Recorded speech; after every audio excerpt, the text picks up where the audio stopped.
I think collectively we can all agree as a human race that Ticketmaster is like the worst thing ever.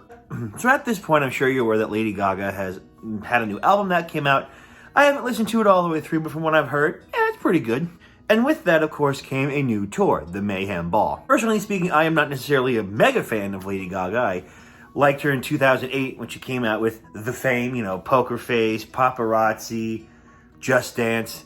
There were a bunch of really, really good songs that she had, and she's been very consistent, I think, creatively, over the course of her career. Except for Joker 2.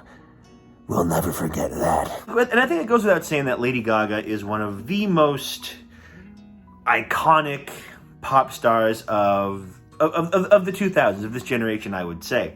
She has been in a lot of things. She is consistently working with other artists. And I want to point out that she's actually good. I think Lady Gaga is the exception of what happens with, like, young, attractive female pop stars where they have, like, a couple of hits and then we never hear from them ever again.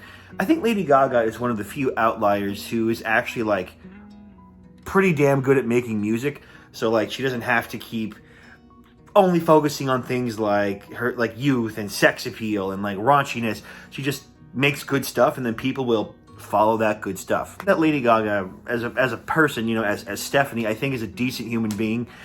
Sure, you can make an argument that as time has gone on and she's become incredibly wealthy, maybe she's gotten kind of out of touch with fans and all of that, and there's always a fair argument for that.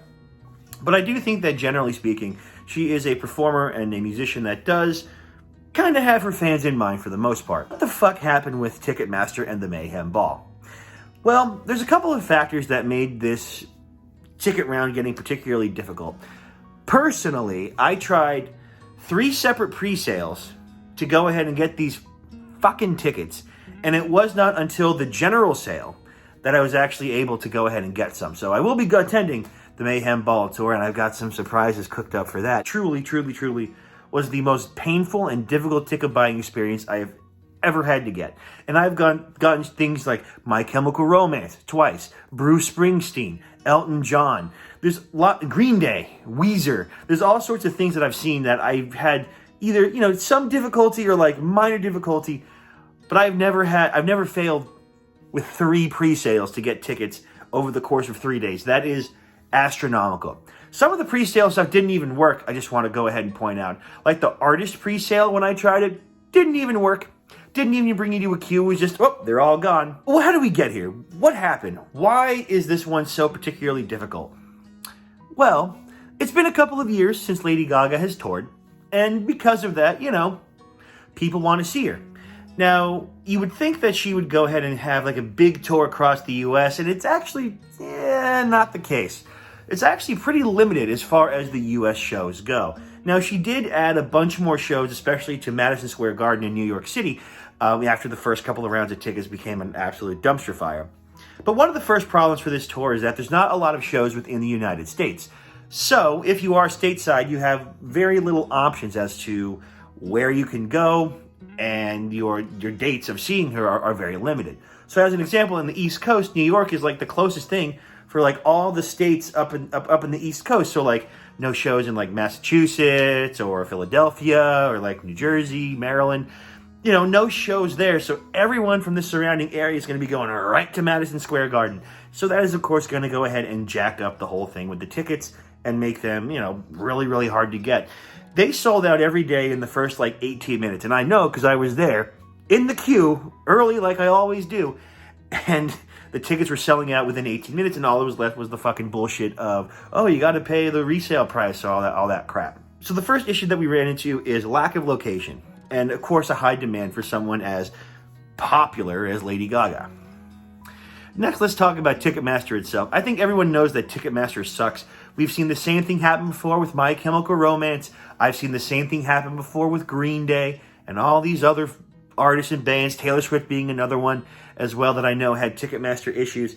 Ticketmaster just sucks. And the problem with Ticketmaster is they can pretty much do whatever they want with limited litigation by the United States. And we're not going to get changes to that anytime soon. And because of that, Ticketmaster kind of runs the shots. Problem is, you might think, okay, well, just go somewhere that doesn't use Ticketmaster.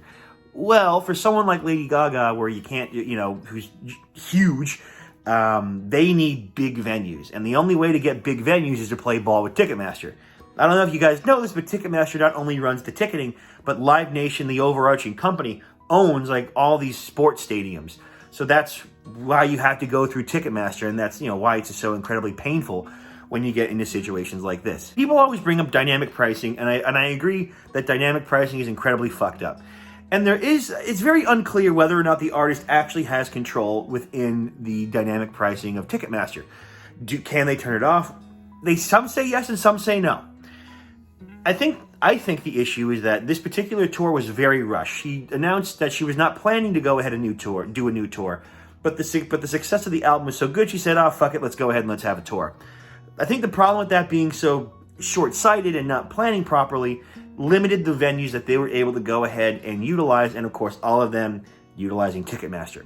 Because you have to think too, I believe next year, 2026, I believe the World Cup is coming to the United States. Good Christ, how the hell is that going to go? And I think a lot of sports venues are going to be used up for the soccer matches. So I think that could be an issue as to why the tour is so kind of sporadic and not super into the U.S., but that's besides the point. It's very, very easy to go ahead and point at the multi-billion-dollar artist and say, you're a scumbag and you only care about money and you don't care about your fans. And I understand that sentiment. There are certain people out there that give off that air about not giving a shit about their fans. However, I don't think Lady Gaga is one of them. Anytime that I've ever seen her with interviews or interactions, she seems a lot more down to earth than someone like Taylor Swift. You know what I mean? It's just the perfect storm of very, very high demand, very, very limited shows, and being forced to go ahead and play by Ticketmaster's rules.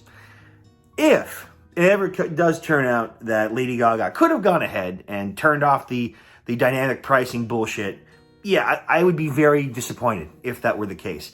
But I don't think it's as easy as just the artist saying, okay, Ticketmaster, don't do that. I think it's more so Ticketmaster being, if you want to tour in our venue, at our stadium, you got to play by our rules and you got to turn that dynamic pricing on.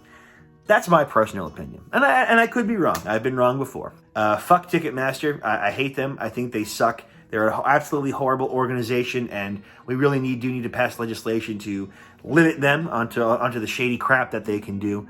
But I am excited to go ahead and see Lady Gaga. Now, the next concert that I am seeing, I am going to go ahead and see Metallica on round 2 on their M72 World Tour. So I will be making a 2-parter when that is all set up and filmed. That's pretty much it. That's all I really wanted to say.